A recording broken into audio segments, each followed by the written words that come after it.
जय श्री कृष्ण, राधे राधे। कैसे हो आप लोग? कजली माता की दूसरी कहानी सुनाते हैं। आज कजली माता का व्रत है, बड़ी तीज, और आप सबको बड़ी तीज की हार्दिक शुभकामनाएं। एक साहूकार था, उसके 7 पुत्र थे, एक पुत्री थी। पहले बचपन में शादी कर देते थे और गौना फिर बाद में करते थे। तो साहूकार की बेटी की शादी हो गई थी। शादी होने के बाद उसका पहला बड़ी तीज का व्रत आया। ससुराल वाला ने बोला इसको भी बड़ी तीज का व्रत करवाना।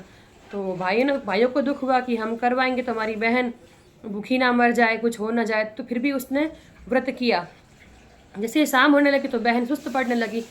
तो 6 भाई जाके और पर्वत के पीछे जाके एक दिया और छन्नी रख के बोला कि चांद निकल गया। 7वां भाई बोला कि उठ उठ बहन, चांद निकल गया। उसने बहन बोली थी, उसने पूजा कर ली और 12 आरोग लिया।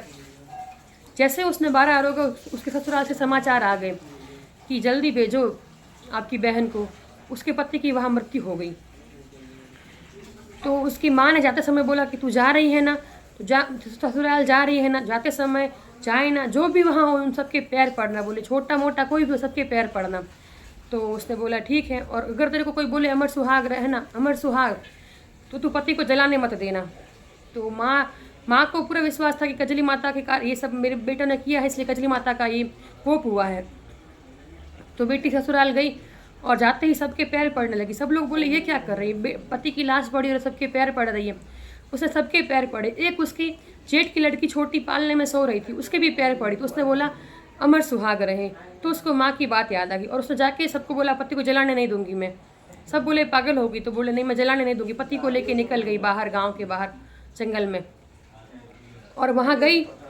तो वहाँ उस माँ ने बोला था कि तीज माता आएगी तब उससे उनके पैर पकड़ लेना। अब उसको मन में कि मैंने तो कजली माता का व्रत किया था, तो मेरे ये पति की मृत्यु कैसे हो गई, मेरा तो सुहाग अमर रहना चाहिए। तो वो जंगल में जाके बैठ गई पति को लेके। जैसे ही गई, भादव महीना निकला और आसोज मास आया, तो उसकी तीज आई। तो उसके पैर पकड़ लिए उसने।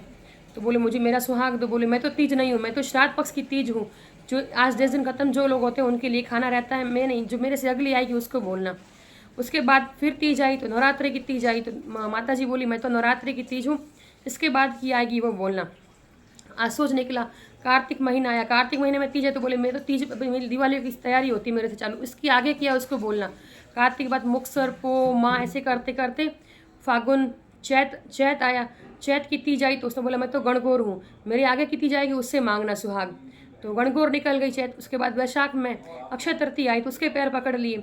बोले मेरा सुहाग दे। बोले मैं नहीं हूँ, मैं तो अक्षय तृतीया हूँ, आज के दिन सब खींच खाते हैं, प्रेम से मिलते हैं, इसकी जो आगे की आएगी उसे मांगना। वैशाख निकल गया, जेठ गया, आषाढ़ गया। जैसे ही सावन मास आया तो हरियाली तीज आई, तो उसके पैर पकड़ लिए। बोले मुझे मेरा सुहाग दो। तो बोले मैं तो छोटी बहन हूँ, मेरी जो बड़ी बहन है ना कजली माता, कजली तीज, वो सुहाग देगी। उसी का कोप के कारण तेरे पति की मृत्यु हुई है, और वो बड़े विकराल रूप में आएगी, वो तेरे को खूब झड़काएगी, पर तू उसके पैर छोड़ना मत, उसे अपना सुहाग लेके ही पैर छोड़ना। वो बहुत जल्दी प्रसन्न, गुस्सा जैसी होती है वैसे प्रसन्न भी बहुत जल्दी हो जाती है, तो वही तेरा सुहाग लौटाएगी। बोलो उनको, उसके पैर तू छोड़ना ही मत। तो उसने क्या किया, जैसे ही सावन मास कजली तीज निकली और भादव मास आया और कजली तीज आई, तो उसने पैर पकड़ ली। एकदम विकराल रूप में कजली माता आई, काले कपड़ों में, बाल खुले हुए और एकदम गुस्से में। जैसे ही आई तो उसने पैर पकड़ लिए। बोले मेरा सुहाग दो। बोले हट पापनी, तू हट पापिनी। बोले मैं जो भी हूँ, मेरा सुहाग दो। अब उसने इतने पैर पकड़ लिए और मिन्नत करने लगी, माफ़ी खूब मांगने लगी।